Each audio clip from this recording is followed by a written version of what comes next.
maize under irrigation. The scheme targets 4,000 acres in subsequent phases.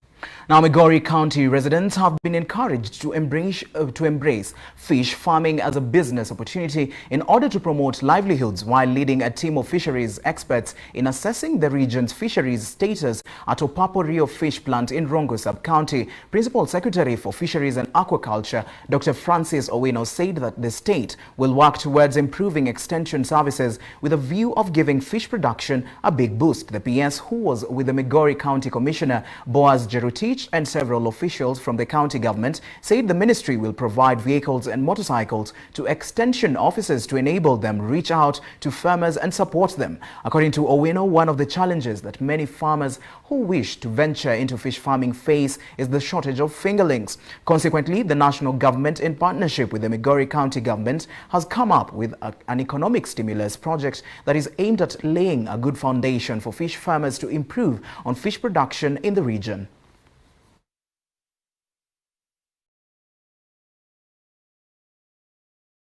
Now, meanwhile, local cereal millers under the umbrella of the Cereal Millers Association, CMA, has warned that the recent ban on maize imports from Uganda and Tanzania will result in an increase in the maize flour prices. CMA members, who account for over 40% of processed flour in the country, has raised concern that the current stocks in their possession may last only 2 weeks in the light of the monthly demand of 3 million bags of maize.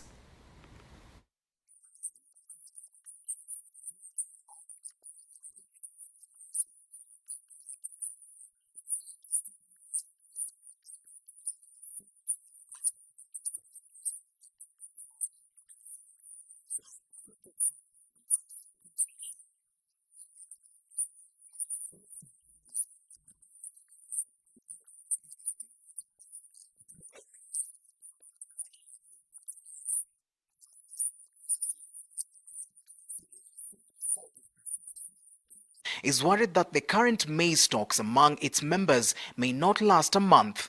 This is especially considering that Kenya consumes an average of 3,090,000 bags every month, part of which must be imported due to differences in harvesting periods in various counties. The association says its members are holding stocks of around 1.5 million bags. Due to the supply gap, the CMA says prices of raw grain in Nairobi have moved to 2,800 shillings from 2,500 shillings. This has subsequently seen the price of a maize flour bale increase to 1,250 shillings, with room for a further price increment should the situation not be resolved immediately. While welcoming the ban on maize that contains aflatoxin levels above the 10 parts per billion threshold, the association is now requesting the government to allow maize that does not breach this level to be allowed to avoid a grain shortage. The association has recommended the establishment of a joint task force to ensure that there is full coordination and communication of the current maize restriction and ensure involvement of all regulators.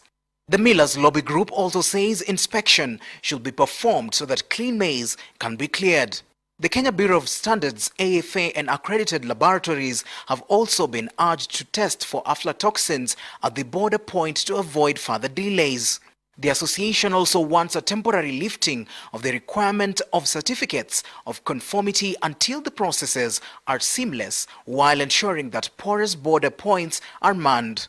Local millers also want all good quality maize held by traders and farmers within the country to be made immediately available to millers to ensure that supply of maize flour is not impeded during the period. The CMA is confident that the proposed immediate measures will protect Kenyan consumers from higher food prices. Now remember, we are live on Facebook at Metropol TV KE, and we are live on Facebook at Metropol TV KE, and our question of the day today is, which country drinks the most tea? I'll repeat again, which country drinks the most tea? Now, send us your comments, tell us where you're watching us from on our Facebook, and we'll read some of your comments at the end of this show. Now we are going to move to markets update for the day.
Now we're going for a short break, but remember, our question of the day is, which country drinks the most tea? Which country drinks the most tea? You can send us your answer. Even if you can guess, just send us your answer. We are live on Facebook at Metropol TV KE, and we'll read some of your comments at the end of this show. But remember, after we come from the break, we're going to talk to John Bett, who's the General Manager for Sales and Marketing at KTDA. Don't go too far.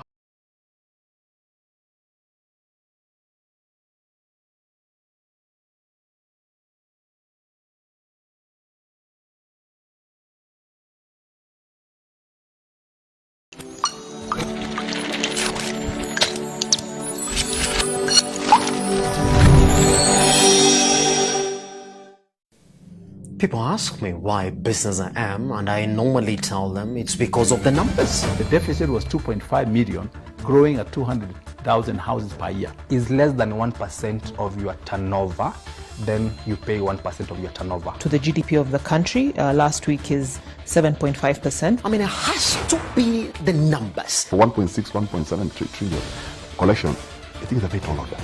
40-50% of Kenyans are still using feature phones. That only amounts to about 2.5% increase. Numbers! To around 3.4, which has further been reviewed downwards to around 1.9. Which was to contribute 24% of the GDP, now is expected to contribute about 18%.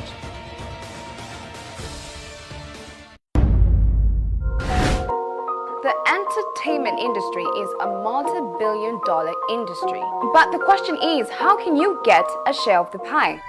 On E-Magazine, we follow the money behind the glam and break it down for you, making sure you get a share of the pie. Catch E-Magazine at this time only on Metropol Television. Laikipia County, with vast plains and robust people, has a secret. Interesting. Metropol TV, in partnership with Laikipia County, would like to make this secret known to you. The secret is all the amazing innovations taking place within Laikipia County. Each week, we shall be letting you in on one secret. It's not a secret anymore. We bring you the hidden gems of Laikipia County. At this time, only on Metropol TV.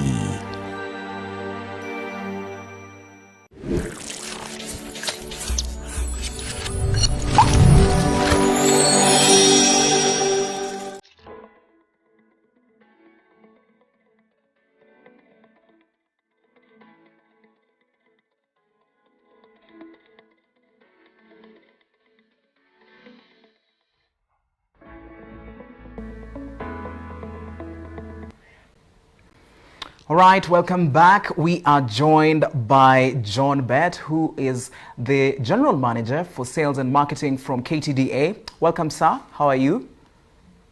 Fine, thank you. Thank you for having me. Okay, thank you so much for joining us for Business Center today.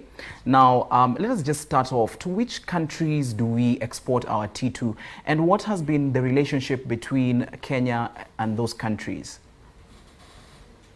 Thank you, Nyakundi.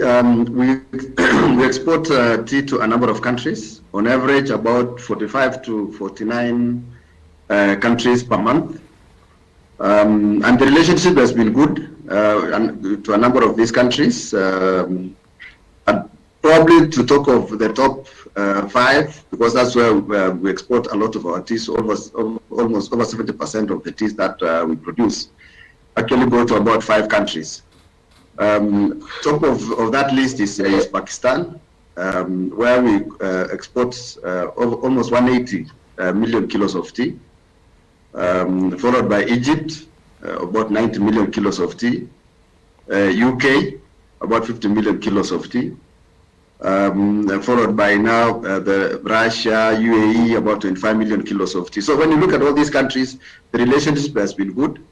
And the treaty that was signed by Kenya and between Kenya and the UK just recently is just goes to add to, business environment being much more facilitated for the benefit of the business people and by extension the small scale tea farmers.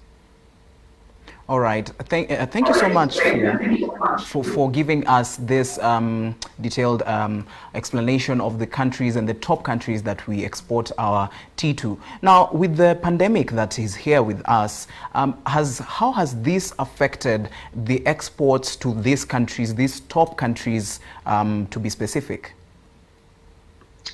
Thank you very much. The COVID pandemic came in to complicate an already challenged environment because, you know, the tea prices started coming down from 2018, 2017 years. So by 2020, already we are operating in a very challenged environment in terms of economic situation, because there are a number of countries that, a number of factors that determine the prices in the market. As tea is a commodity, the supply-demand dynamics. So we are operating in a supply position, which means the prices will be depressed. And we have had a very good production from the key countries, China being one of them, India, Kenya, and a number of other countries. But largely, these are the top three. Probably just to give a top overview, we produce about 6 billion kilos of tea globally. From all these countries, and out of that 6 billion, about 2 billion is traded across countries. The rest of the over 3 billion is consumed within the producing countries. So when the supply situation has been quite positive. By the end of 2020, we had over 200 million kilo surplus. Actually, 2019, at the beginning of 2020, we had over 200 million kilo surplus. The economic situation in most of the consuming countries was also challenged. When you look at the currency position in a country like, say, Pakistan, the currency, because the tea is traded in dollars, and within the local market, it's traded in the local currency, which is the Pakistan rupee. Pakistan rupee had lost value to almost 50%. When you look at other countries, again, Egypt, UK at some point, because of the Brexit issues, had also lost value to about 18%. Sudan lost value over almost 500%. So production was already high. Currency, the economic situation was already challenged because of the inflation and currency devaluations. So when COVID came in, it just came in to complicate an already, challenged environment. And it started by disrupting the free flow of goods and services and free movement of people. When it started in China, China is the biggest exporter in the global world. And for Kenya, for example, almost every 10 containers, 4 are from China. So when the pandemic started and it's disrupted the logistics, you find now that the export of, because there is limited inflow of cargo, availability of containers, availability of vessels was disrupted. So apart from disrupting the consumption of tea in key markets because of lockdowns and restricted movements, it also disrupted the international logistics because of now the disruption in the global shipping lines, the routines. Though in terms of airlines, that was not affected. I know that's one of the questions that may come in. Cargo movement at the beginning was slightly disrupted, but thereafter cargo movement was not affected that much. And I think from my own perspective, we weren't affected as production and as supply of tea from the factories to Mombasa because of the facilitation that the government also enabled the movement of goods across the country. So the effect was largely in some consuming countries where we had a lot of effect out of this COVID pandemic. All right. So now you've spoken about the free movement of exports and to the other countries. What did your company do in order to cushion yourselves from this? As a global business, because we depend like on over 95% on the global market, the facilitation that was given to the factories to ensure that there's production and processing of tea, and that movement of tea from the factories to Mombasa, I think that was quite important. And of course, what the government did to ensure that the movement of cargo generally across the country is also contributed, because without the movement of cargo from in terms of imports to various places so that those containers can be available for us to export tea, that would have been a big challenge.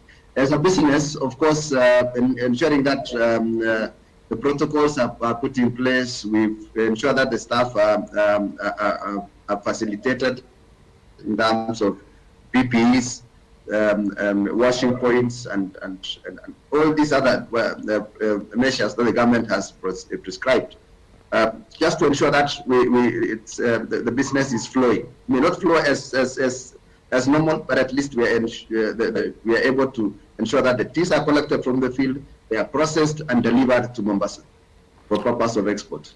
Okay. Now, just sticking on this, there has been reports that the smallholder tea farmers will receive 734 million Kenya shillings from which KTDA dividends from tea factories. Explain to us more about this. What is the advantage of this now to the smallholder farmers? This is extra revenue to the farmers accruing from their investments. As you are aware, the farmers have invested in a number of subsidiaries, and these subsidiaries are doing business. So at the end of the year, normally once the books have been done, then the profits that accrue from these businesses is paid back to the farmers as the ultimate shareholders, or rather not shareholders, and owners of these companies.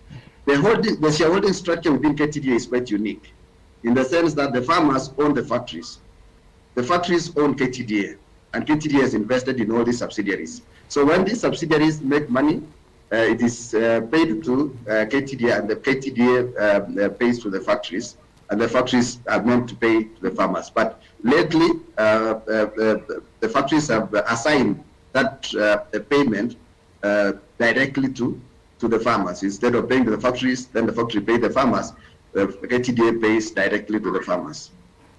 All right, and I believe all these farmers are from different counties. And now, what is the factors that are influencing the quality and quantity of tea that is being transported to different counties? Do we have counties that are receiving more than others?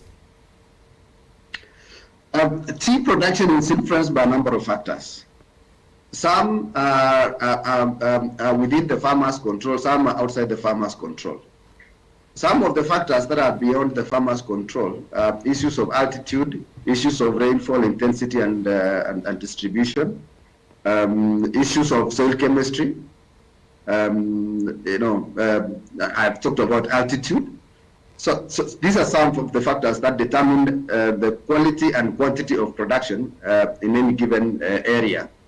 But there are factors that are, of course, managed by the farmers in terms of the husbandry aspects, the logistics from the farms to the collection centers, and from the collection centers to the factories.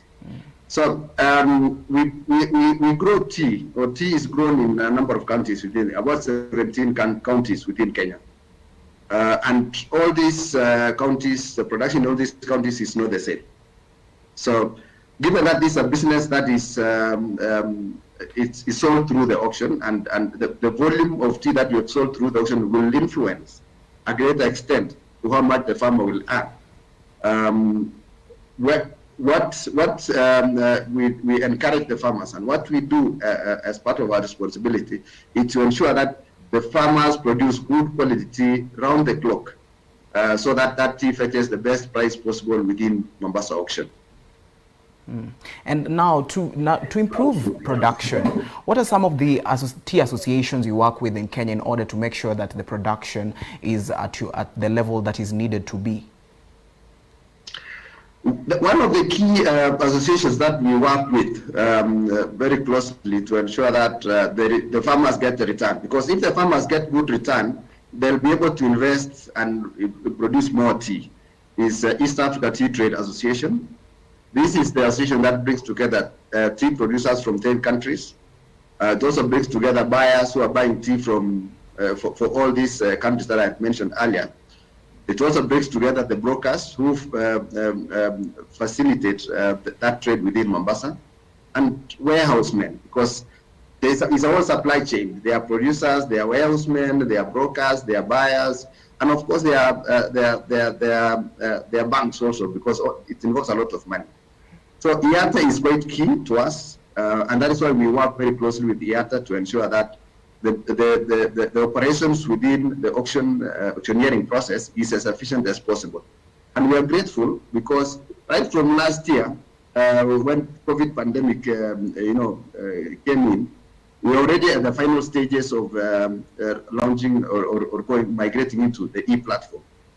And from May last year, the e-platform, the e-auction started operating.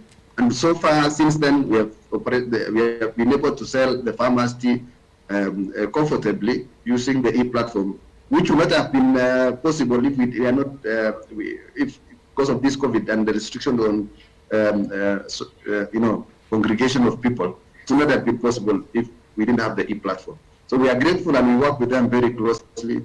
And of course, we work with the government, previously Tea Directorate, it's now Tea Board. We work with them very closely because this is licensing authority that ensures that all what we do is in line with the law. All right. Now, with these associations that you work with, do you have a system in which you decide the quality of tea that is supposed to be exported? Because you find that most of the time, maybe the quality that is being exported is more fine than the quality that remains in the country. So explain to us this process that you do. Thanks for that question, and I think it's a good opportunity to really explain that what remains, what is consumed by the factories through the factory door sales, is good quality tea. It's not the remnants. It is good quality tea that is extracted from the online and is packed and available to the farmers, so that the farmers can have a taste of their own products.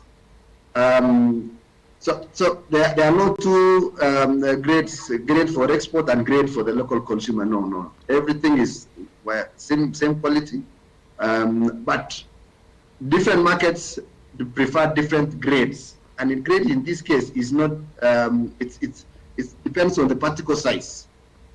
It's not the grade as in this is high quality, this is low quality, this is inferior. No. It is just the particle size that some markets prefer probably more grainier particle sizes, others prefer more finer particle sizes, others prefer a medium particle size. That is actually the grading that is out there, and now this is what the markets will compete for, depending on the demand that they have. All right. Thank you. Thank you for explaining to us that, because many people don't usually understand what type of grade is being exported and what type of grade remains in the country. Now, with this pandemic that is with us, what can you advise a tea farmer, because you find that the pandemic has come and really affected many industries in the country. So what would you be your advice to a farmer who majorly just expects more from the tea farming? The advice, of course, we are all aware that the business has been going through a very serious season in terms of prices. The prices are quite depressed. Almost same time, 2018, the average prices in Mombasa were about $2.60. By last year, same time, the average prices were about $2.20. Right now, it's about $2. So you can see really the prices are quite low. but we're optimistic. And all these the trends of prices right now is in line with what other authorities have predicted. That if the production was to shoot up by between 15-20%, then the price would come down significantly. And indeed, we have seen production going up by over 20%, and that's why we are in this situation. But this is a low season that we will definitely overcome in due time. My only advice to the farmers is to keep producing good quality tea, because when you look at the number of countries that are now consuming our tea, the number of countries are increasing. So let's take this opportunity to produce good quality tea so that those who are going to try our tea for the first time, because they can afford it, get the best tea available, and thereby start developing loyalty towards buying our tea. In a year or so, hopefully the market will have corrected itself and things should be looking up. All right, thank you so much, Mr. John Bett from the KTDA. That one has been Mr. John Bett. He has really explained to us more about the tea industry in the country and what we are really expecting and what the COVID-19 has done and what KTDA has done in order to cushion them against these effects of the pandemic. Thank you so much, Mr. John. I hope you're going to join us another time to really discuss more about tea, which is a really a crop that has contributed a lot in the country. Thank you so much. Thank you so much. Okay, thank you. So we are going to move, and remember our question of the day is, which country drinks the most tea? Which country drinks the most tea? We're going just to ask you to send us your comments and your answers. I've seen some answers here. Nancy kutoka Kitale saying, watu wa Kericho ndio wanakunywa chai kwa sana, Kevin. All right, Nancy kutoka Kitale, thank you so much. And then we have Douglas Muigai, hajasema ni wapi but amesema ni Kenyan kutoka Facebook. Turkey drinks the most tea.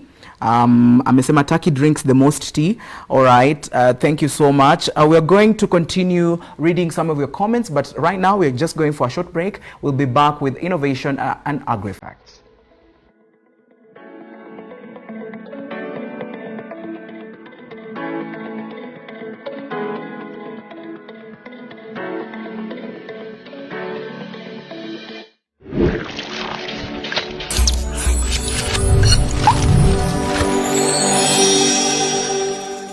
Managing your finances starts with questions. Where do I put my money? What opportunities are available for my money? What ratios should go into savings, spending, and leisure, if you may? Now, trying to answer all these questions can sometimes mean you have to understand concepts like savings, loans, forex, stock markets, and sometimes politics, and honestly, sometimes it can get a bit overwhelming.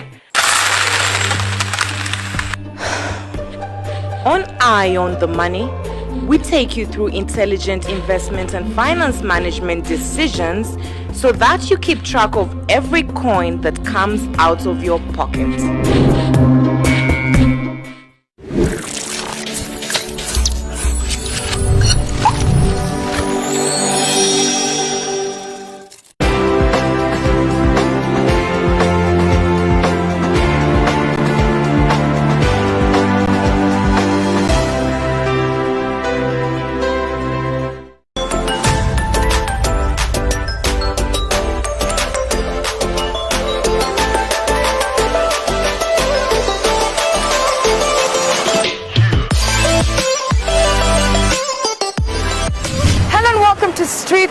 Shara, I'm your host, Brandon Yamichi.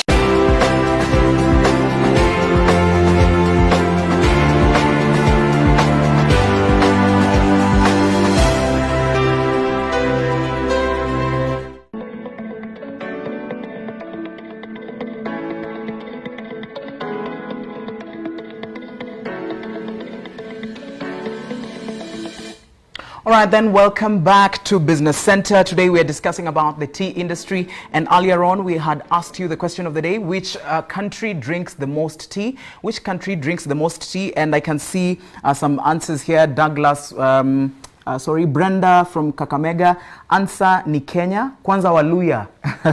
She said that Luyas drink the most tea. And also Douglas alikuwa ametuambia before akasema Turkey drinks the most tea. Now we are going to move at today's innovation segment, where we look at how technology has affected the tea harvesting. There's two basic methods of harvesting: plucking tea, which is the most popular and uses manual labor, and mechanical. The mechanical method in turn is conducted in two ways, with a shear held by the two men walking on the sides of the tea rows, or with power plucker set on the two rails placed along the rows. Today we look at some of the innovations in Kenya that we helped Kenya tea farmers to be more productive. But before that, remember, our question of the day is: which country drinks most tea? Which country drinks most tea? Send us your comments on our Facebook. We are live at Facebook on Metropol TV KE.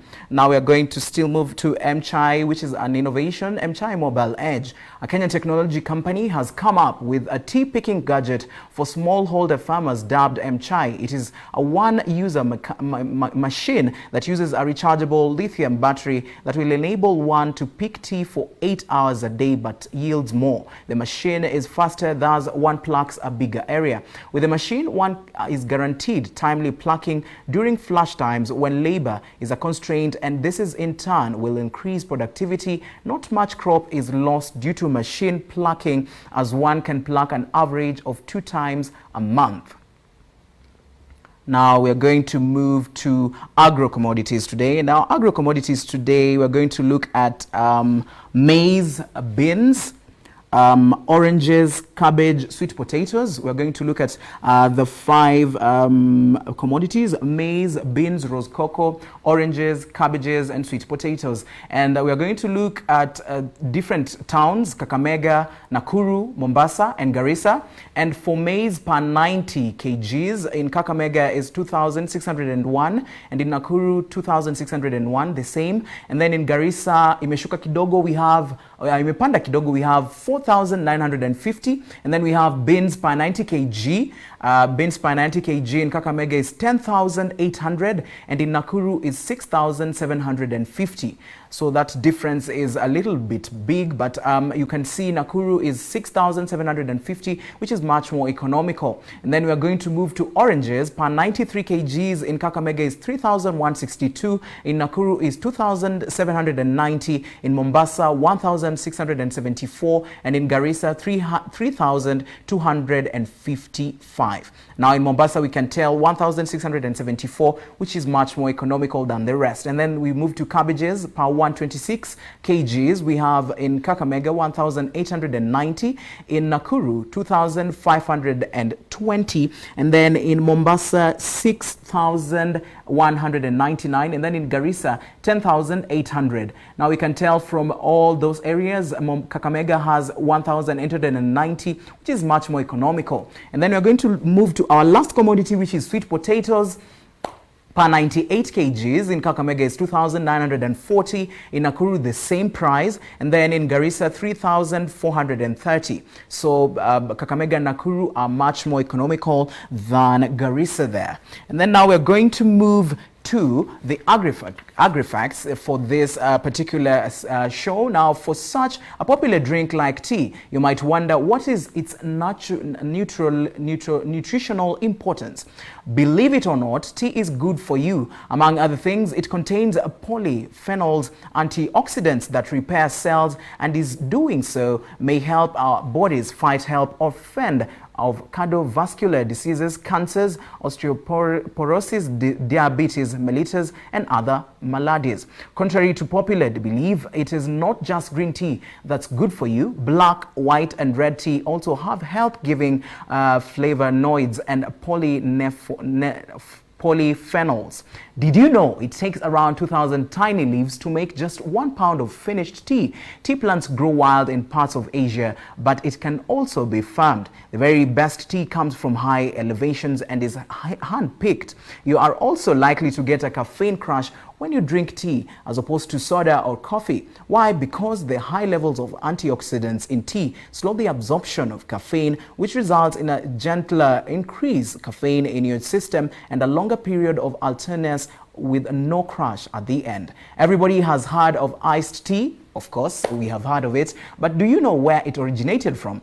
Believe it or not, Americans tasted their first iced tea at the 1904 World's Fair in St. Louis, originally exhibiting tea merchant Richard, who had planned to give away free samples of his hot tea to attendees. But when a heat wave hit, no one was interested. Parched from the temperature, visitors would pass his booth in search of a cooler refreshment. It saved him investment of time and travel. He dumped a load of ice into the brewed tea and served the first iced tea. Needless to say, it was the hit of this fair, according to the Tea Glass blog.